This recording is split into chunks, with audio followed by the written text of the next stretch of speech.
주님 은혜가 오늘도 우리와 함께하는 줄 믿습니다. 오늘 특별히 함께하는 교육자 선교회 우리 모든 회원님들, 특별히 오늘 회장, 장로님, 또 이사장님 이렇게 다 함께 하셨는데 너무나도 감사하고 또 주님 안에서 우리 마음이 다 하나됨으로 말미암아 성령께서 이 시간 역사하심으로 말미암아 주님의 계획 속에서 동역하고 기도하고 믿음의 일을 이루어야 될 줄로 믿습니다. 우리가 세상 어디에 있든지 무엇을 하든지 주님 영광을 위해서 해야 되는데 거기에는 반드시 마귀 도전이 있습니다. 오늘 바울이 하나님의 인도하심 따라서 자기가 왜 예루살렘에서 복음 전하게 되었는지 변증하는 내용입니다. 이 변증 속에 분명하게 증거되어지는 것은 바울은 지금 억울하게 누명을 뒤집어 쓰고 고통당하고 있다는 겁니다. 바울은 이야기합니다. 경건하게 살고자 하는 자는 핍박을 면할 수 없다는 거예요. 우리가 어디서든지 하나님의 말씀 들고 사명 감당하면 그곳이 어디서든지 핍박이 옵니다. 핍박 안 받는 방법이 있습니다. 타협하면 됩니다. 세상과 타협하고 마귀와 타협하면 됩니다. 그러나 예수 믿는 사람, 성령의 은혜를 체험한 사람은 절대 그럴 수가 없는 것이 빛과 어둠은 타협할 수가 없어요. 그건 타협이 안 되는 거예요. 이게 진리인 거예요. 오늘 하나님 앞에 성령으로 거듭난 모든 백성이 이와 같은 줄 믿습니다. 우리 교사 선생님들도 다 마찬가지일 줄로 믿습니다. 주님을 알기 때문에 말씀대로 어떻게 해서든지 아이들을 사랑하고 이 아이들이 잘 자라나서 한국 사회에 소망이 되어지고 더 나아가서는 인류 역사에 있어서 하나님이 들어쓰시는 인재가 되기를 소원하는 간절한 마음이 있는데 도전이 많습니다. 여러분, 그 도전이 누구를 통해서 와요? 학부모를 통해서, 아이들을 통해서. 지금 오늘 우리 한국 사회의 가장 심각한 문제가 돼서 우리가 뉴스에서 늘 보고 있잖아요. 근데 이런 위기가 오늘 바울에게도 있는 거예요. 이런 바울에겐 가장 도전적인 사람들이 누구였어요? 헬라파 유대인. 그들은 유대인임에도 불구하고 헬라 문화에 상당히 노출되어 있던 사람들이에요. 근데 이 사람들이 바울에게 적대적이에요. 왜냐하면 유대교는 가는 곳마다 율법을 강조함으로 말미암아 할례 받아야 될 것을 강조했는데 이 할례파 유대인들은 이걸 굉장히 중요하게 여겼어요. 근데 바울은 헬라 사람들을 만나면서 생각이 달랐어요. 헬라 사람에게는 어떻게 해요? 헬라 사람처럼, 유대인에게는 유대인처럼. 율법이 절대적인 것이 아니라고 이야기했어요. 뭐가 절대적인 거예요? 믿음인 거예요. 예수 그리스도를 믿으면 하나님의 백성 되는 거예요. 근데 이게 헬라파 유대인들에게 용납이 안 돼요. 왜냐하면 그들이 지금까지 율법이 목숨인 줄로 알고 이걸 지키는 일에 최선을 다했거든요. 그런데 사실은 그것이 편견과 오만이었던 거예요. 그들의 잘못된 생각이었던 거죠. 주님은 그것을 깨트리기를 원하셨어요. 어떻게 해서든지 한 영혼이라도 더 얻기 위해서 하나님 앞에 모든 것을 내려놓고 헌신하는 가운데 믿음의 역사를 이루기 원했던 것이 사도 바울의 마음입니다. 오늘 예수 믿는 사람의 마음은 다릅니다. 우리는 편견과 오만을 다 내려놓고 한 영혼 한 영혼을 어떻게 해서든지 믿음으로 세우기 위해서 발버둥 치는데 오히려 바울을 이해할 만한 사람들이 더 바울을 괴롭히는 거예요. 헬라 문화에 노출되어 있으면서 유대인이면 상당히 바울과 정체성이 비슷하잖아요. 그런데요, 희한한 것은 오히려 그들이 더 적대적이라는 거예요. 그러니까 교육 현장에서도 마찬가지예요. 아주 가까운 대상들. 특히 이제 아마 우리 선교회 사역을 하는 모든 분들은 체감할 거예요. 실제로 제일 어렵고 힘든 사람이 누구냐 하면 같이 예수를 믿으면서도 이 일에 협조 안 할 뿐만 아니라 반대를 하는 사람들이 있어요, 없어요? 있습니다. 다른 생각 가지고 있어요. 그냥 신앙생활 교회에서나 열심히 하지 뭐 이 정도 수준으로 생각하는 사람들이 오늘 한국교회 안에 팽배하고 이것이 한국교회 상당한 그리스도인들의 수준입니다. 그러나 예수님은 그렇게 얘기하지 않으셨어요. 너희는 세상의 빛과 소금이다. 여러분, 세상의 빛과 소금이 빛을 안 비치면 세상은 어떻게 되겠어요? 예? 소금으로서 사명 감당하면 어떻게 되겠어요? 두렵고 떨리기가 그지 없는 거예요. 그래서 조금 전에도 우리 임원분들하고 이야기할 때 제가 그 얘기를 했어요. 어떤 사람은 목회를 하면서도 사업같이 하기 때문에 그 사람은 목회를 사업으로 만듭니다. 그런데 어떤 사람은 사업을 하면서도 목회처럼 해요. 그러면 그것이 곧 누구의 일이 돼요? 하나님의 일이 돼요. 이게 사실은 종교개혁 전통이에요. 그래서 왕같은 제사장이라는 거예요. 너희는 다 왕같은 제사장이다. 목사는 목회의 영역에서 제사장의 사명을 감당하지만 우리 그리스도인들은 각자에게 맡겨주신 직업이 있기 때문에 그 직장에서 제사장으로 사명 감당하는 거예요. 이걸 제대로 알지 못하면 진짜 거듭난 그리스도인이 아니라니까요. 교회 안에만 모여서 오늘 난예배 시간에 이야기했잖아요. 25% 수준에서 찻잔 속에 폭풍이 돼서 우리끼리 열심 내고 우리끼리 재밌고 우리끼리 신나고 우리끼리 뭘 보고 뭘 떠들어대고 이거 다 소용없어요. 세상을 변화시킬 수 있는 능력 있는 하나님의 역사를 이루어야만 합니다.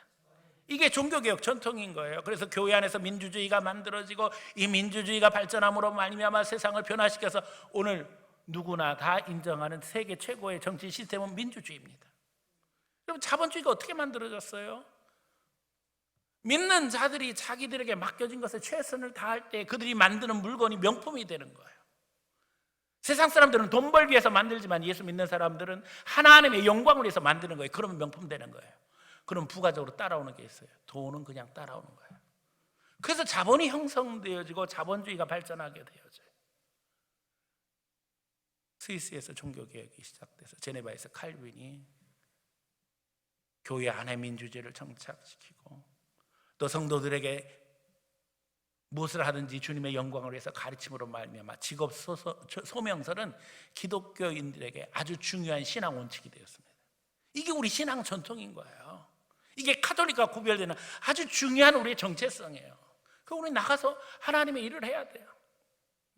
우리가 맡겨진 영역에서 제사장으로서 영권 가지고 하나님 앞에 사명 감당해야 되는데 특별히 우리 교사들은 하나님 앞에 더 말할 것도 없죠. 예수님이 제자 삼으라고 그러셨잖아요. 교회 영역 안에서 주일학교뿐만 아니라 세상 교육에서 그야말로 오염되어지고 찌들어진 부패한 세상에서 어린아이들에게 예수 생명을 증거함으로 말미암아 그들을 하나님 앞에 인도하고 그 사랑으로 감싸고 품어주는 가운데 그 아이들이 믿음의 사람으로 세워져 나갈 때 하나님의 능력이 임하는 줄 믿습니다. 조금 전에도 우리 권사님이 이야기하시는 거예요. 손자가 유치원 다니는데 이 아이가 이제 복음을 듣고 가서 아이들하고 이야기한다는 거예요. 우리 할아버지는 돌아가셨는데 천국에 계셔. 그래서 죽은 게 아니라 살아 계셔. 근데 이제 다른 아이들, 교회에 안 다니는 아이들은 이걸 모르잖아요. 죽으면은 그걸로 끝난 거야. 살아있는 게 아니야. 애들이 이제 이렇게 이야기하는 거예요. 그러니까 이 아이는 우리 할아버지는 천국에 살아 계셔. 아니야, 죽은 거에 싸웠어요. 선생님이 그 중간에서 그 이야기를 듣고는 얘 편을 들 수도 없고 제 편을 들 수도 없으니 어떻게 하면 좋겠냐고 이제 엄마한테 얘기를 한다는 거예요. 근데 그 엄마도 선생님이에요. 그러니까 이제 고민이 커지죠. 그렇죠? 그러면서 그 엄마한테 물어보기를 내가 어떻게 해야 될지 답을 주세요. 어떻게 생각하면 교사이기도 하니까 질문을 한 것 같아요. 저한테 할머니가 얘기를 하라는 거예요. 그래서 제가 그랬어요. 답은 딱 하나예요. 선생님이 예수 믿으면 모든 문제가 해결되죠. 그렇잖아요. 선생님이 예수를 믿으면 천국을 알게 되어지면 아이들에게 뭐라고 얘기해 주겠어요? 천국을 이야기해 주고 우리는 죽는다로 해서 끝나는 게 아니라 하나님 나라에서 천국에서 하나님이 주시는 생명 가운데 있다는 걸 이야기할 수 있지 않겠어요? 그러니까 지금 세상 교육의 문제는 어디서 오는 건가 생각해보면 간단한 거예요. 예수 생명 없이 예수님 말씀하신 대로 소경이 소경을 인도하니 이 일이 어찌 될까? 예수의 생명을 모르고 하나님을 알지 못하는데 어린 영혼들을 바른 곳으로 인도한다고 하는 것 자체가 사실은 소경이 인도하는 거예요. 그러므로 오늘 바울이 변화되어 새 사람 된 이유로 우리는 잘 알죠. 예수님 만났기 때문이에요. 또 여기서 바울이 증거하고 있는 것처럼 주님이 바울을 만나 주실 때 직가에 가서 아나니아를 만나라 가르쳐 주세요. 아나니아가 선생님인 거예요. 그래서 그가 갈 길을 지도해 주고 위에서 기도해 주고. 우리가 인생을 살아가면서 누구를 만나는가는 너무나도 중요합니다. 예수님 만나는 게 제일 중요하지요. 근데 인생에 있어서 좋은 선생님 만나는 게 얼마나 중요한지 몰라요. 저는 학교 다니면서 선생님들 사랑 너무 많이 받았어요. 늘 사랑 가운데 자랐는데 고등학교 다닐 때 저를 특별히 사랑하시는 선생님이 두 분이 있었어요. 두 분이 다 국어 선생님이었어요. 그러니까 이제 저는 문과니까 이제 그 두 분의 선생님이 다 수업에 들어와요. 그런데 한 분은 전도사님 남편이에요. 그래서 신앙인이에요. 그래서 우리 기독반을 지도하시는데 제가 이제 기독반, 우리 이제 기독반에 들어가서 같이 선생님하고 이제 만나서 신앙생활하면서 이제 교제를 많이 했어요. 또 한 분은 웅변반을 지도하세요. 근데 웅변반을 지도하시는데 제가 또 목소리는 한 목소리 하잖아요. 그러니까 딱 찍힌 거예요. 그래서 너 우리 웅변반에 가자. 그래서 이제 웅변반도 가게 되었어요. 두 분의 사랑을 다 받았는데 너무나 감사한 건 제 마음은 기독반 선생님한테 더 마음이 갔어요. 그리고 지난번에 우리 교인들은 알지만 40년 만에 그 선생님을 다시 만나게 해주셨어요. 우리 선생님이 이민 가버리셨어요. 그래서 그동안에 다 이야기가 끊어졌었는데 선생님이 저를 찾으셔서 결국에는 만나게 되었어요. 목사님이 되셔서 독일에서 신학을 하시고 카나다에 가서 한인 목회를 하시다가 지금은 이제 북한 사역을 하고 계시더라고요. 그래서 접경 지역에 가서 북한 주민들하고 접촉하면서 그들의 필요에 따라서 도움을 주시고 뭐 이런 사역을 하시는 거예요. 그런데 그 한문 선생님은 제가 학교 다니는 동안에 갑자기 없어지셨어요. 몰랐어요. 저는 그때까지도 잘. 흔히 얘기하는 전교조 선생님이셨던 거예요. 전교조라서 다 나쁜 거 아닙니다. 좋은 선생님들도 많이 계시고요. 사실 전교조도 중요한 일들을 한 부분이 없지 않아 있어요. 선생님들의 인권, 아이들의 인권, 우리가 그런 것들을 인식하지 못할 때 그런 것들을 사회 전반에 이야기함으로써 좋은 역할을 하기도 했죠. 그러나 문제는 다른 데 있었잖아요. 근데 하여간 그 선생님이 학교에서 갑자기 없어지셨는데 나중에 보니까는 우리 친구 같이 그 같은 학년에 같이 학교 다니던 친구하고 둘이 노무현 대통령 취임할 때 둘이 같이 청와대 비서관으로 들어가셨어요. 김진경 선생님, 또 하나는 양정철, 유명하잖아요. 그 민주당에 뭐 해가지고 전 뭐 문재인 대통령 복심이라고 그래. 그게 고등학교 동기예요.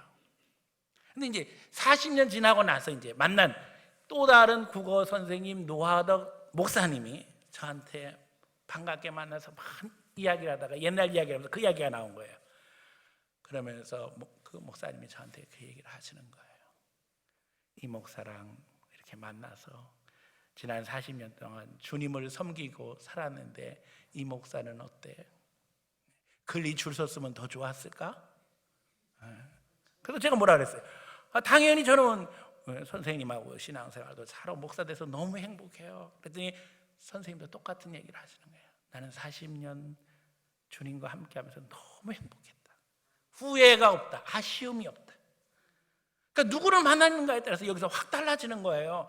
모르겠어요. 제가 그 김 선생님하고 친하게 지내고 제가 사랑 많이 받았으니까 열심히 줄 서서 다녔으면 아마 좀 여기서 못 만났을지도 몰라요. 그러나 하나도 아쉽지 않습니다. 왜요? 우리 주님이 인도하셨기 때문에. 복음 안에서 우리가 주님의 은혜를 체험하게 되면 부러울 게 없는 거예요. 당당한 거예요. 오늘 지금 바울은 잡혔어요. 위기를 만났어요. 근데 우리가 아는 것처럼 바울은 엘리트 중에 엘리트입니다.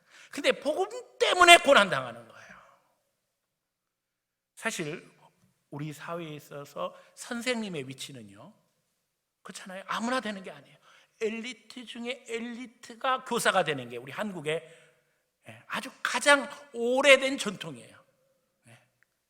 그러니까 우리 옛날에 그런 말 했어요. 공부 잘하면 뭐해, 뭐 선생이나 되겠지, 이런 말 했잖아요. 근데 거기 사실은 비밀이 있는 거거든요. 제일 똑똑한 사람이 선생님 돼야 되고, 그게 어떻게 생각하면 국가의 미래와 연결이 되어 있는 건데, 선생님들 대신 여기 있는 우리 선교회원들 입장에서는 그것으로 해서 속상한 일 많았을 거예요, 아마. 특별히 예수를 믿기 때문에 지금은 불이익을 당하고, 그렇죠? 예수 믿는다는 이야기를 하는 그 순간 어떻게 생각하면 왕따가 되는 사회에 살아가고 있어요.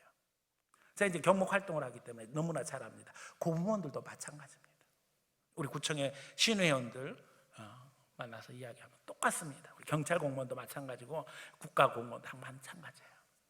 예수 믿는다는 이야기를 하는 그 순간 우리는 그게 죄예요. 여러 가지 불이익을 당하고, 왕따를 당하고, 손가락질을 당하고, 어려움을 당해요. 그러나 깃발을 드는 그 순간 우리는 하나님의 도구가 됩니다. 하나님이 도와주시는 거예요. 하나님이 역사하시는 거예요. 그러면서 우리에게 놀라운 축복이 임하게 되어지는데, 그것은 바로 주님의 마음을 배워가기 시작한다는 거예요.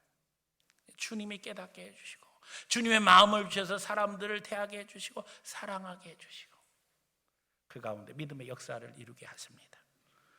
오늘 무엇보다도 주님의 위로를 체험하고 주님과 동행하며 그 가운데 주님의 능력으로 설 수 있기를 축원합니다.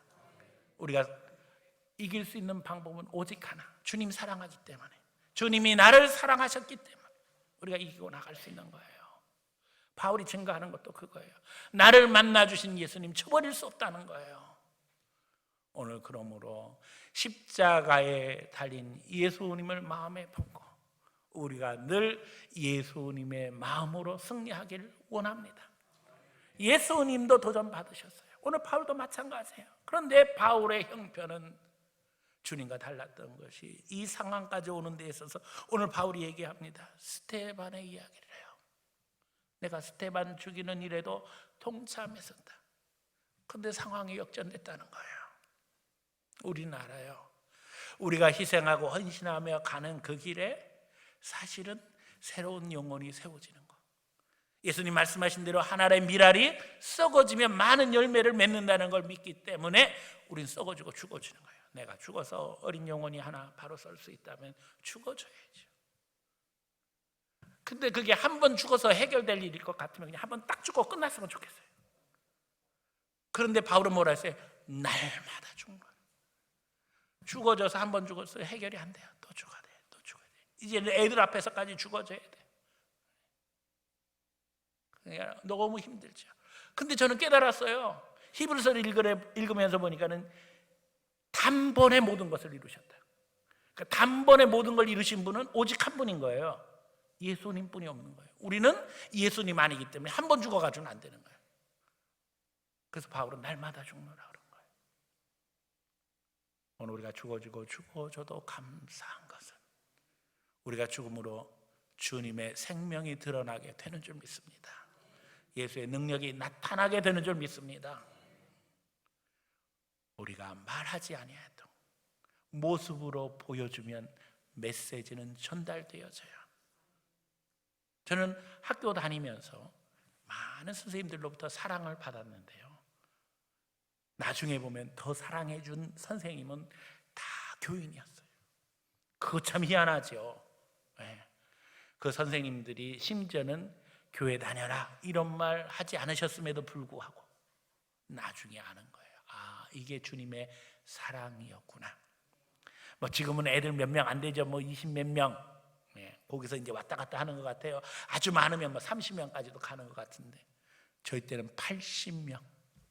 우리 학교는 한 학년이 19명. 초등학교 그냥 애들 모이면 빠글빠글해서 어느 정도냐면 그냥 저 경인로에서부터 학교까지 들어가는데 꽤 길이가 됩니다. 그래도 몇백 미터 되잖아요. 거기가 학교 가는 시간에는 그냥 그 애들로 꽉 찼어요. 그리고 한꺼번에 조회하러 운동장에 모이지도 못했어요. 물론 지금 보니까 학교 운동장이 손바닥만 하더라고요. 그때는 굉장히 넓은 것 같았어요. 네. 왜냐면 제가 웅변하려고 또 앞에 섰었잖아요. 보면 그냥 엄청 많았었는데 그렇게 아이들이 많았는데도 당연히 선생님도 많이 계셨지요. 그런데도 예수 믿는 선생님들은 다르셨던 것 같아요. 오늘 우리는 세상 사람과는 다릅니다. 우리는 하나님의 백성입니다. 제가 늘 강조하지만 예수 믿는 사람은 교회 안에서 훈련하고 연습해서 세상에 나가서 우리 사명을 감당해야 되는 거예요. 여러분이 왕같은 제사장으로 교회 안에서만 왕노릇하는 것이 아니라 세상에 나가서 여러분의 영역에서 왕노릇해야 됩니다.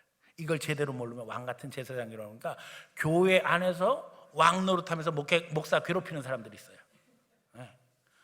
이건 신앙을 제대로 모르는 거예요. 자기 영역에서 성공하지 못한 채 교회 와서 큰 소리 치는 거예요. 안타깝지요. 저는 여기 우리는 선생님들뿐만 아니라 우리 교인들 모두가 다 마찬가지입니다. 여러분의 영역에서 왕노릇할 수 있기를 축원합니다. 제사장으로 주님의 역사를 이루기를 축원합니다. 그럴 때 우리에게 다 상급이 있는 거예요. 목사는 목사의 상급이 있는 거고, 여러분은 여러분의 삶 속에서 하나님이 주시는 상급이 있는 거예요. 오늘 바울은 위기를 만납니다. 그 위기 가운데 호소하는 내용이 나와요. 나는 로마 시민이다. 그 당시에 이것은 엄청난 권세였어요. 그래서 사람들이 졸지에 이것으로 인해서 위축되어집니다. 저 사람 어떻게 도대체 로마 시민이 됐을까? 여러분, 우리는요 사실 로마 시민보다 더 큰 권세가 있어요. 우린 누구예요? 하나님의 자녀예요.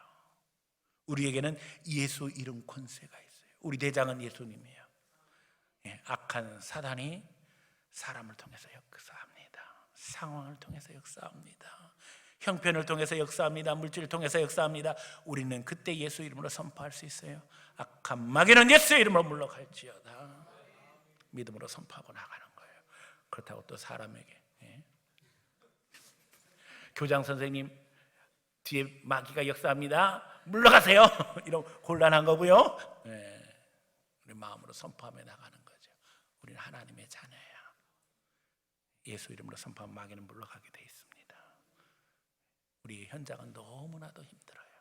근데 교육 현장뿐만 아니라 지금 모든 현장이 다 오염되어지고 인본주의가 들어오고 세속주의가 들어오고 물질주의가 들어오고 다음주의 들어와서 진리는 온데간데 없어지고 예수 믿는 사람들은 그 가운데서 정체성을 제대로 찾지 못한 채 헤매이고 있는 게 우리 형편되고 말았어요. 그러나 어둠이 깊으면 깊을수록 빛은 분명하게 드러납니다. 오늘 예수 믿는 우리가 분명하게 주님의 깃발 들고 나서면 성령님이 도와주시는 거예요. 우리는 하나님의 자녀입니다. 우리는 하나님의 백성입니다. 그러므로 우리가 주님을 위해서 헌신하고 주의 왕권을 높이고 거기서 영혼을 사랑하는 마음 가질 때에 거기에 하나님 나라가 임하는 거예요. 아버지의 뜻이 하늘에서 이루어진 것 같이 땅에서도 이루어지리이다. 그걸 통해서 교실이, 우리 학교가 천국이 되는 거예요. 하나님 나라가 되는 거예요. 내가 하나 희생함으로 말미암아 당장 눈에 안 나타난 것 같아도 마귀는 그것을 지켜보면서 버들버들 떨고 있어요. 이 일이 큰 일이구나. 그러나 예수 믿는 사람들은 믿음의 확신을 갖기 때문에 흔들림 없이 하나님의 일을 하는 거예요. 영적으로 분별하며 그 가운데 믿음으로 승리하기를 축원합니다. 있는 곳곳에서 우리는 연약하지만 주님은 강하셔요. 여러분들 우리 교육자 선교회 식구들이 보는 것처럼 우리 교회는 그렇게 큰 교회가 아닙니다. 그럼에도 불구하고 이런 사역들에 대해서 저는 늘 항상 우리 교인들에게도 또 저 자신에게도 우리가 다 영적으로 연대가 되어 있다고 확신하면서 그리스도의 몸이기 때문에 함께 협력하고 기도할 것을 이야기합니다. 헌신 예배에 대해서 헌금하면 얼마나 하겠어요. 이 헌금보다 훨씬 더 중요한 건 기도예요. 여기서 우리가 얼굴을 대하고 만남으로 말미암아 기도할 때 이제 우리 교인들도 기억날 것이고 우리 선교회 회원들도 우리 교회가 기억날 겁니다. 기도할 때 함께 기도하는 겁니다. 하나님, 우리가 영적 연대를 이루어서 믿음의 백성인데 승리하게 해주세요. 저는 방문하는 교회마다 그런 얘기를 해요. 우리가 천국에서 만날 사람인데 미리 만났습니다. 할렐루야. 여기가 천국인 줄로 믿습니다. 그렇잖아요. 천국 사람을 여기서 만났으니까 우리가 다 천국 백성이에요. 여기가 천국인 거예요. 감사하지요. 우리가 어디에 있든지 하나님의 백성이라는 사실을 잊어버리지 말고 우리가 영적으로 연대하고 있다는 사실을 기억함으로 말미암아 교육 현장에서도 하나님의 말씀이 지배하기를 소원하고 또 불신앙, 비진리가 판치지 못하도록 적극적으로 영향력을 행사하는 가운데 기도하고 선포하고 무엇보다도 예수님은 사랑으로 어린 영혼 사랑하고 우리끼리도 사랑하고 그 가운데 성령의 도구되어 예수 이름으로 승리하기를 예수님 이름으로 간절히 축원합니다.